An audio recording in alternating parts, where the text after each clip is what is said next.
Motorway पर आवाम की जेबों पर एक और कारी ज़रब। मोटरवे पर सफर करना अब हो गया है पहले से दुगना महंगा। टोल टैक्स में 100% से ज़ायद इजाफा।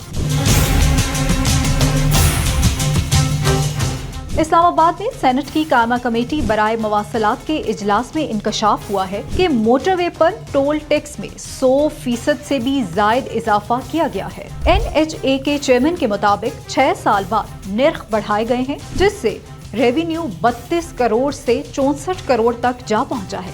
इजलास में M6 मंसूबे के लिए 2 इजला में 4.5 अरब रुपए की मुबैना करप्शन का मामला भी सामने आया है, जिस पर सिंध हुकूमत ने रकूम वापस जमा कराने की पेशकश की है ताकि मंसूबा मुतासिर ना हो। मजीद न्यूज और अपडेट्स के लिए देखते रहिए वी न्यूज।